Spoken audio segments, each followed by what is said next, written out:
오늘 본문은 시편 23편 1절로 6절입니다. 제목은 선한 목자 되신 주님. 선한 목자 되신 주님이라는 제목으로 하나님 말씀 증거하겠습니다. 다윗은 어려서부터 양치기였습니다. 그가 막내 아들이었지만 그 어려서부터 부모의 명령을 받들어서 양치기 일을 많이 했습니다.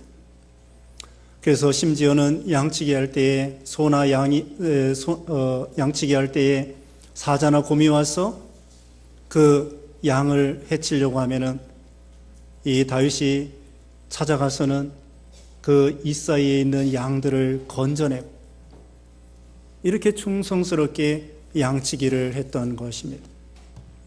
그러므로 목자와 그 양과의 그 사이를 너무나 잘 알고 있습니다. 목자의 어떻게 해야 될 것인가, 목자로서, 그리고 양들은 어떻게 목자들을 따라가야 될 것인가, 그 습성을 너무나 잘 알고 있는데 오늘 본문의 말씀을 통하여 여기 다윗은 이 목자와 양과의 관계를 잘 말하고 있는 것입니다. 다윗이 시편을 150편 기록했는데 그 중에 거의 반절을 다윗이 기록했습니다. 그런데 시편 150편 전체 중에 이 시편 23편을 우리 신자들이 제일 좋아하고 암송하고 그런 이 시편 23편입니다. 또 우리가 암송하는데 아직도 암송하지 못한 분 계시면은 이 시편 23편을 암송하시고 늘 묵상하고 그렇게 하시기 바랍니다. 이 양이라고 하는 것은 참 순진합니다. 어떻게 보면 또 어리석습니다. 순진하기 때문에 하나님께서는 이 양을 제물로 삼으신 것 같습니다. 구약시대의 양이나 소나 비둘기 이런 것으로 하나님 앞에 제물을 드리라고 했는데 이 양은 참 순진하고 그리고 어떻게 보면 미련합니다. 그래서 자기가 꾀를 쓰지 못하고 앞에 있는 양들이 그 걸어가는 그 발자취만 졸졸졸 따라간다고 합니다.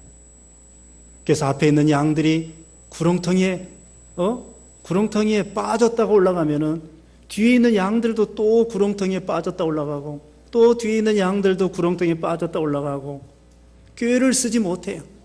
수단과 방법을 쓰지 못합니다. 그래서 어떻게 보면은 이 양들은 미련하고 순진하고 그런 이 양들이 털을 깎아도 가만히 있습니다. 다리를 부러뜨려도 가만히 있습니다. 심지어는 죽여도 꽥소리하지 않고 돼지 목다는 소리 들어보셨죠? 그렇게 소리 지르지 아니하고 목을 잘라도 가만히 있는 거예요. 우리 예수님께서도 보라 세상 죄를 지용한 하나님의 어린 양이라고 세례 요한이 예수님을 향하여 그렇게 말씀했습니다. 우리 예수님이 우리 죄를 짊어지시고 십자가에 죽으시기 전에 빌라도에게 재판받아 사내들인 공의에 재판받아 제사장들에게 재판을 받아도 억울해도 십자가에 죽으시는 마당에도 나쁜 소리 하지 아니하고 그 자기를 못 박는 사람들을 위해서 불쌍히 여겨달라고 하나님 앞에 기도하신 예수님이십니다. 그래서 하나님께서는 이 양을 이와 같이 참 제물로 삼으신 것 같아요. 또 이 양들은 어떤 물어뜯는 이빨이 없습니다. 다만 그 풀을 먹을 수 있는, 책임질할 수 있는 이가 있는 것 같은데 송곳니와 같이 남을 물어뜯는 그런 날카로운 이빨이 없습니다. 발톱도 없습니다. 발굽만 있는 것입니다. 그래서 양 100마리가 이리 한 마리를 이길 수가 없습니다. 아니, 양 1000마리가 한 마리 이리를 이길 수가 없는 것입니다. 그래서 우리 예수님께서는 말씀하시기를 마태복음 10장 16절에 내가 너희를 보냄이 양을 이리 가운데 보낸 것 같다 그렇게 말씀했습니다. 이 세상 사람들은 이리와 같이 우리를 물고 찢고 고소하고 사게 하려고 그러고, 네? 고백하는 세상이라고 그러잖아요. 눈 뜨고 고백하는 그런 이 악한 세상이 되었는데, 우리는 그 가운데 우리 예수님께서 말씀한 것처럼 내가 너희를 보냄이 양을 이리 가운데 보낸 것 같다고 하면서, 양들은 1000마리라고 할지라도 이리 한 마리 이길 수 있는 힘이 없습니다. 그래서 이 양들이 살아갈 수 있는 방법은 오직 한 가지, 그건 바로 목자가 있어야 됩니다. 목자 안에서 살 때에, 목자의 인도를 받을 때에, 그때의 생명이 살 수 있는 것이지, 목자를 떠나서, 우리를 떠나서는 혼자, 또 1000마리가 모여 있다고 할지라도 절대로 혼자 살아갈 수 없습니다. 스스로 풀을 찾을 수가 없어요. 스스로 어디에 생명, 냇가가 있는지 양들은 찾을 수가 없습니다. 그러므로 우리도 이 험한 인생길 사는 동안에 선한 목자 되시는 예수님 안에 목자의 지도를 받고, 목자의 인도를 받고, 목자 안에서 살 때에 우리가 생명이 풍성해지고 살 수 있는 것입니다. 요한복음 10장 11절에 나는 선한 목자라, 선한 목자는 양들을 위하여 목숨을 버리거니와. 우리 예수님은 선한 목자가 되셨습니다.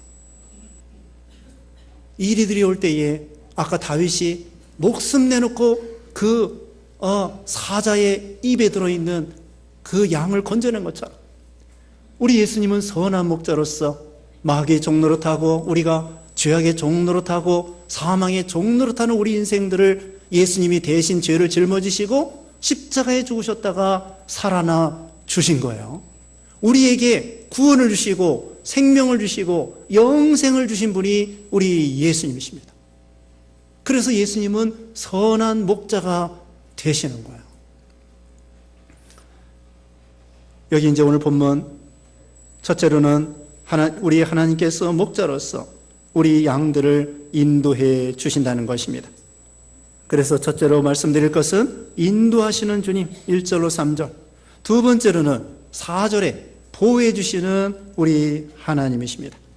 세 번째로는 5절, 6절에 원수로 하여금 우리가 원수 앞에 승리케 하시는 하나님이십니다. 다시 말하면 첫 번째로는 우리를 인도해 주시는 하나님, 두 번째로는 우리를 보호해 주시는 하나님, 세 번째로는 우리를 승리케 해주시는 하나님. 그것이 오늘 본문에 나와 있습니다. 첫째로 하나님께서 우리를 인도하시는 하나님이라고 그랬습니다. 1절에 여호와는 나의 목자시니 내게 부족함이 없으리로다. 하나님이 나의 목자이시기 때문에 내가 부족함이 없으리라는 거예요. 이 시편 23편은 언제 기록했을까요?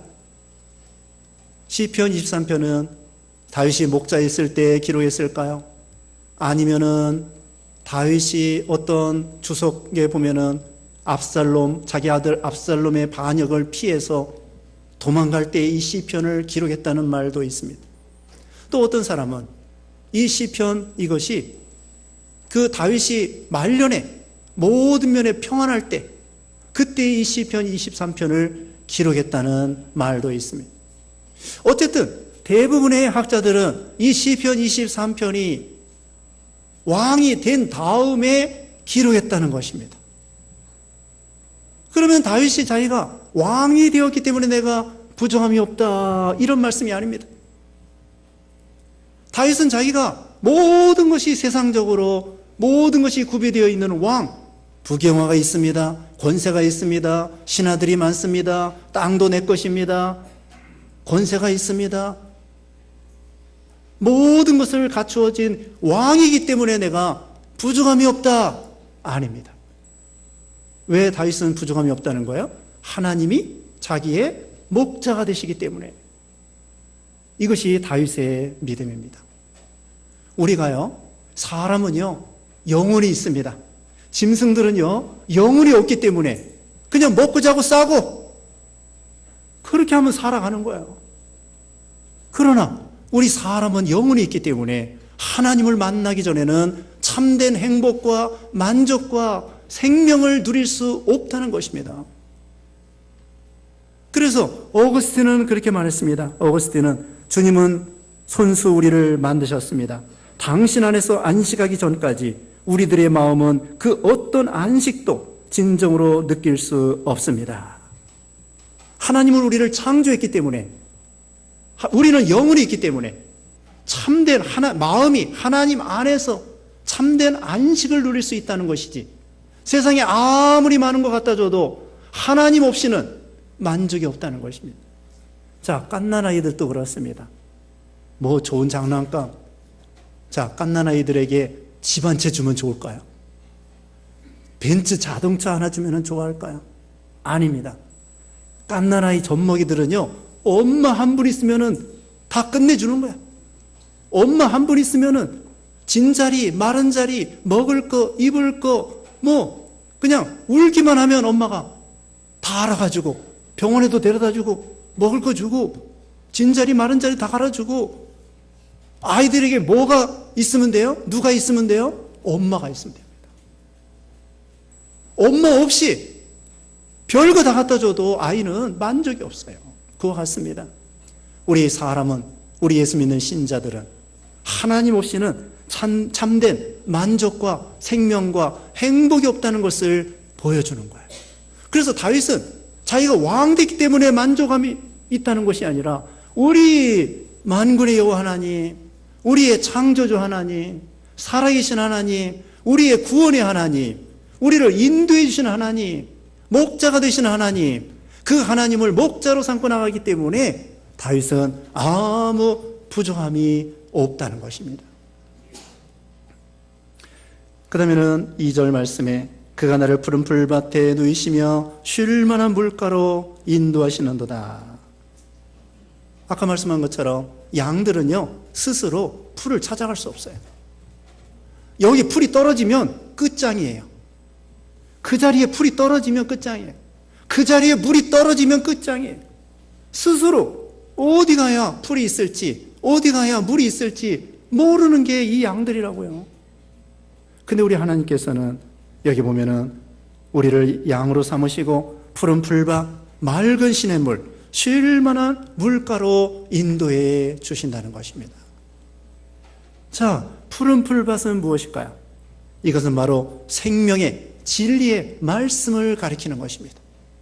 우리가 처음에 중생하여 우리 영혼이 거듭날 때에도 성령과 말씀을 우리를 거듭나게 하시고 생명을 살려나가시고 우리를 낳아주시고, 그 다음에는 우리 영혼을 점점 자라나게 해주시는 거예요. 자라날 때 우리는 뭘 먹고 자라나야 되겠습니까? 육신은 밥을 먹고 자라나지만 우리 영혼은 진리의 말씀을 먹어야 자라날 수 있는 거예요. 여러분, 육신은 하루에 몇 끼 먹어요? 3끼 보통 먹습니다. 어떤 분은 2끼 드시는 분도 있어요. 보통 3끼 드시는데 우리 영혼은 몇 끼 먹어야 되겠습니까? 제가 말씀드리고자 하는 것은 매주일 나와서 교회 주일날 빠지지 말고 진리의 말씀을 먹어야 우리 영혼이 자라나는 거예요.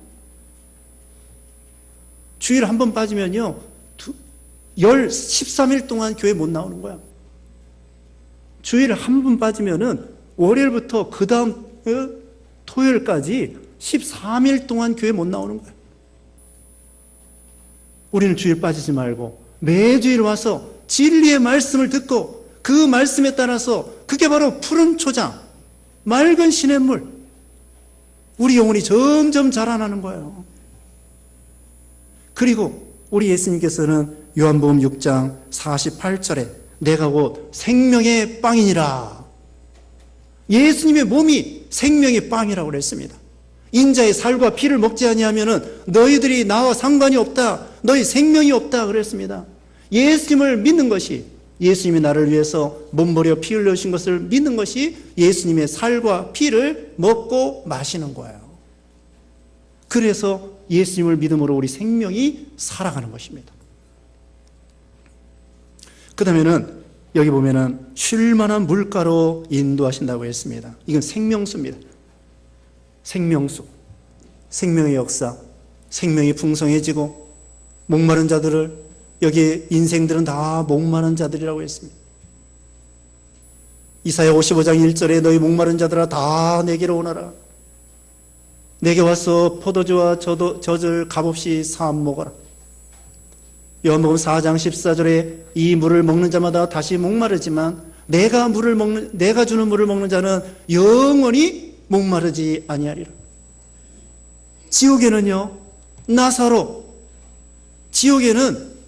지옥에 있는 사람이 그랬습니다. 나사로 손끝에 물 한 방울을 찍어서 내 혀를 서늘하게 해주소서.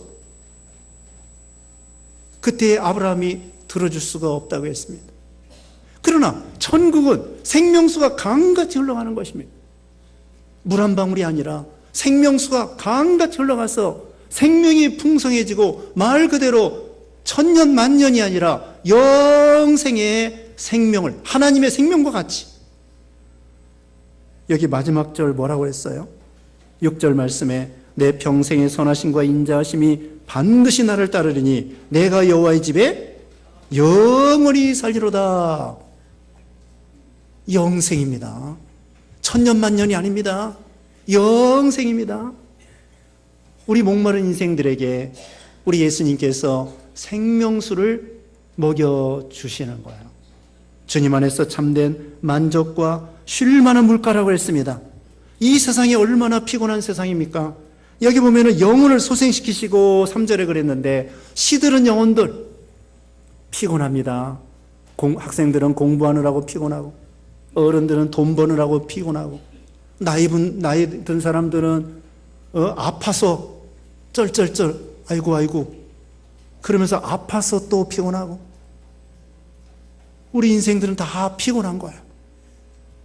그런 사람들에게 우리 예수님께서는 수고하고 무거운 짐진 자들아 다 내게로 오너라.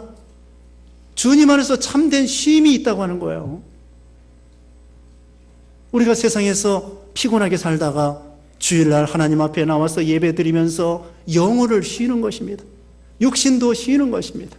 육신은 세상 일을 하지 않아야 쉬는 거고 영혼은 믿는 일을 하고 예배드려야 영혼이 쉬는 거예요. 육신은 어떻게 해야 돼요? 일을 하지 않아야 쉬는 거고 우리 영혼은 예배를 드려야 쉬는 것입니다. 그래서 여기 이와 같이 우리 하나님께서 우리를 영혼을 여기 푸른 풀과 쉴 만한 물가로 인도하시고 3절에 봅니다. 내 영혼을 소생시키시고 자기 이름을 위하여 의의 길로 인도하시는도다. 내 영혼을 소생시켜 주시는 하나님이십니다. 시들은 영혼들에게, 지치고 힘든 영혼들에게 우리 하나님께서 힘과 능력과 은혜를 주셔요. 다시 일어날 용기를 주시는 것입니다. 요나도 물고기 뱃속에서 거의 죽을 뻔하고 지치고 쓰러질 때에 하나님께서 힘과 능력을 주시고 기도를 들어주셔서 3일 3일 만에 물고기 뱃속에서 나오게 해주셔서 다시 니느웨로 가서 복음을 전할 수 있도록, 엘리야도 로뎀나무 아래 광야에서 쓰러졌을 때에 천사를 통하여 빵과 물을 공급해 주시고 2번 공급해 주시고 다시 일으켜 세워가지고 하나님이 사명을 줘가지고 하나님의 일을 하라고 다시 하라고 말씀했습니다.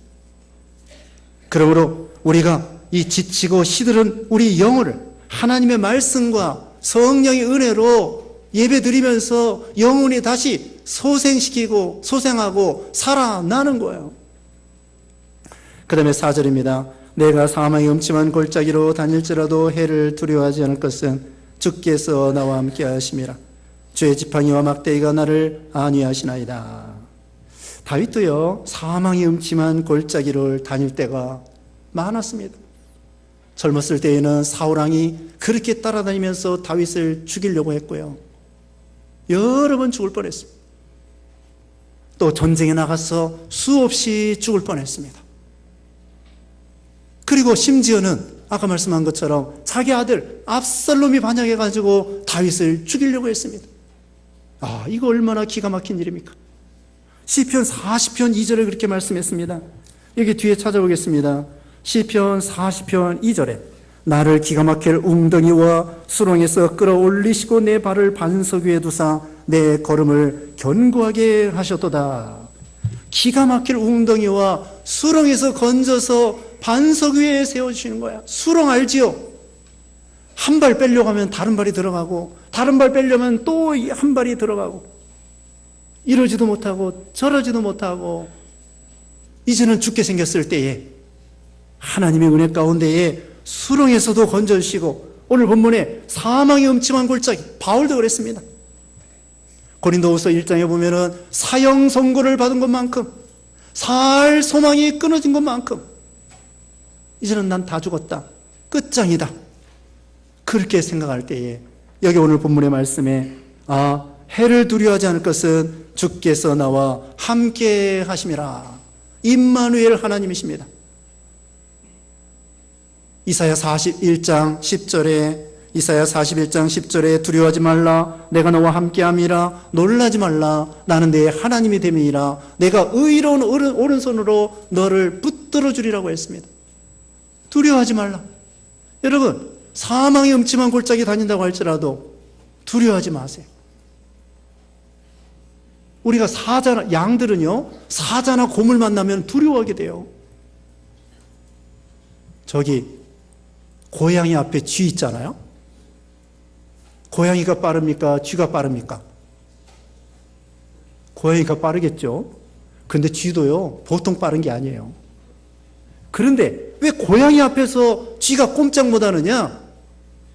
제가 생각해 본 바에 의하면은 오금이 저려가지고, 사기가 떨어져서 도망가면 돼요.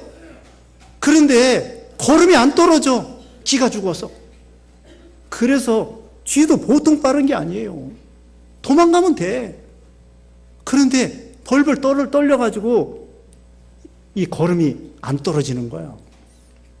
그러므로 우리는 사자를 만났을 때, 곰을 만났을 때 도망치면 되는 것입니다. 두려워하지 아니하고.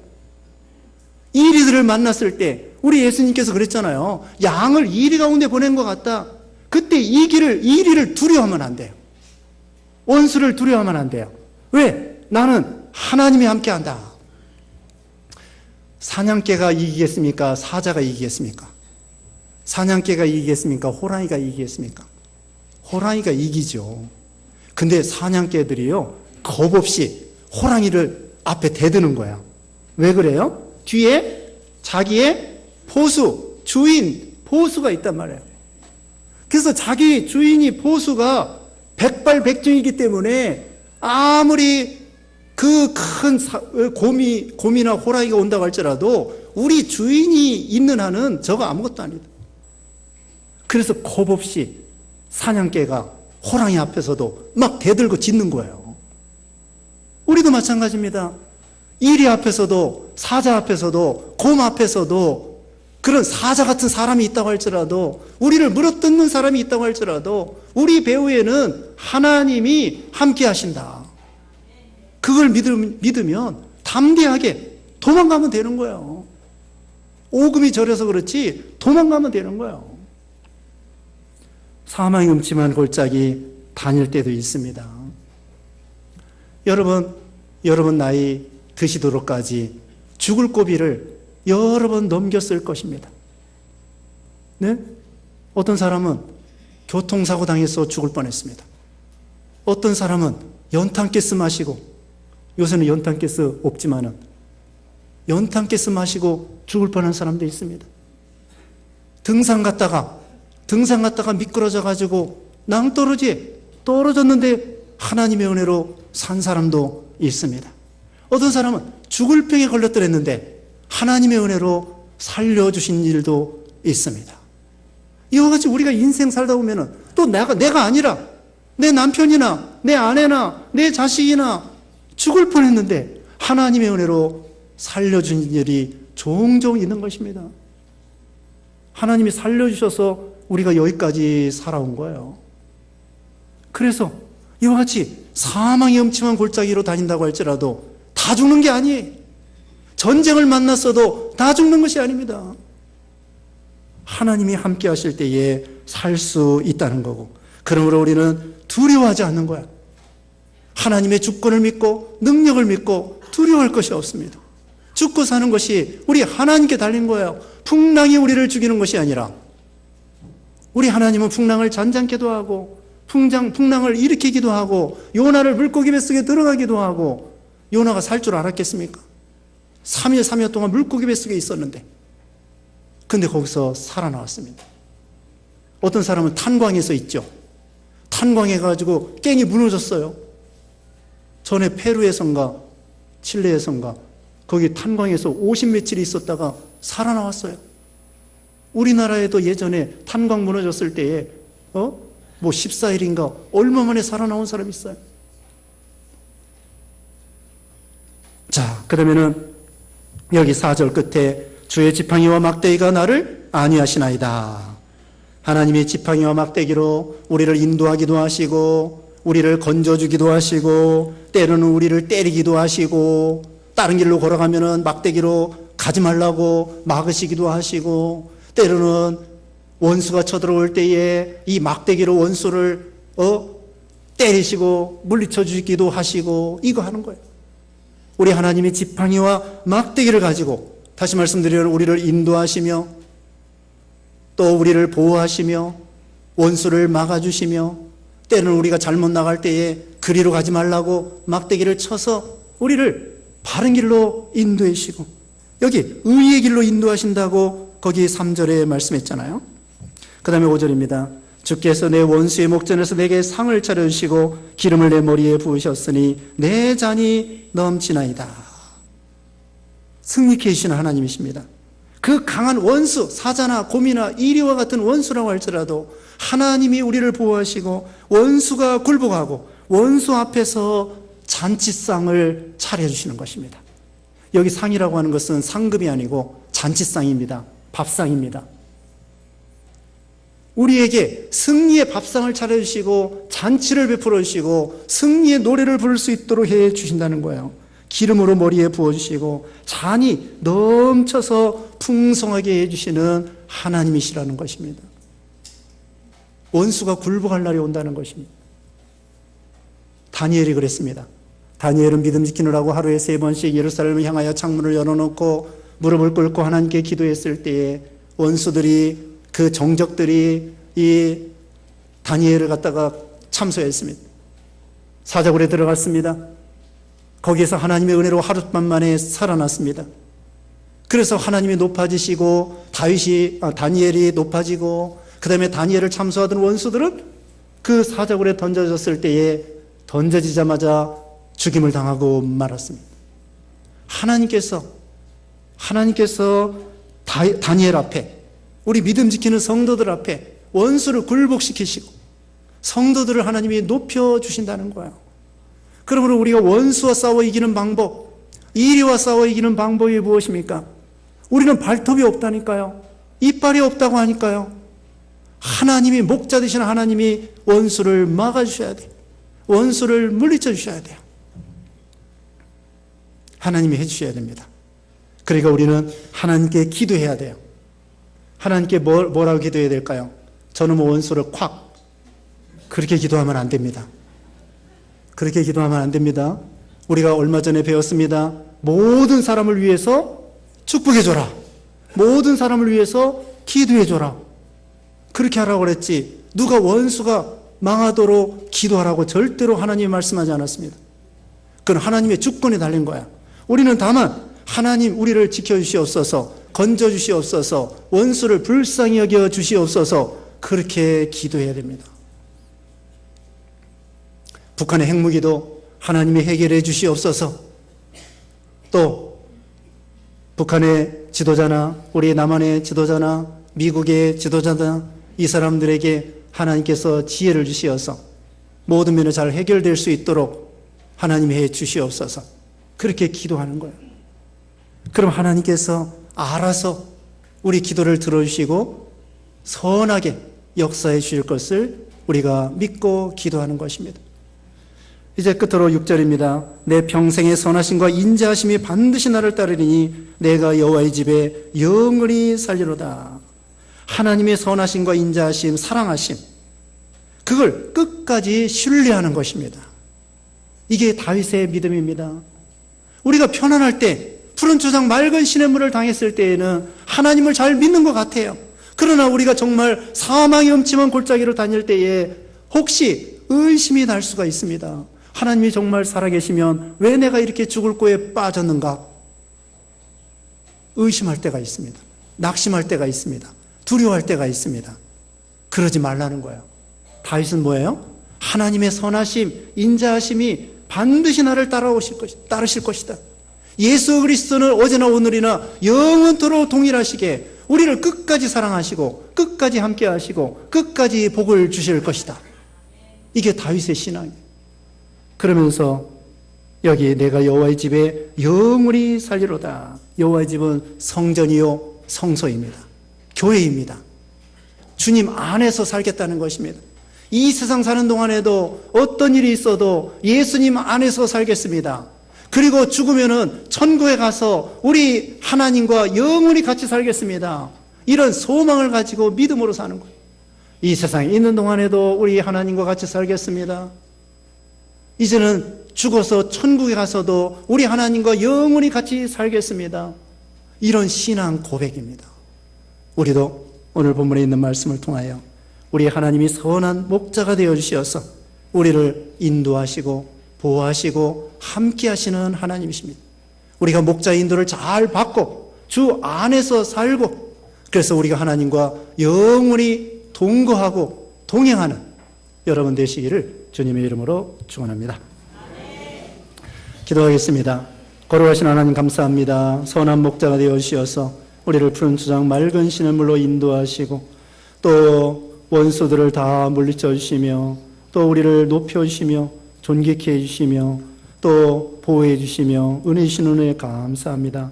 하나님 아버지 평생 동안 주 안에서 살고 주 안에서 참된 생명과 행복을 누리는 모든 성도들 되게 하시고 하나님을 언제나 목자로 삼고 나아가서 부족함이 없는 영육간에 축복받는 모든 성도들 되게 해주셨기를 원하옵고 예수님의 이름으로 기도드리옵나이다. 아멘.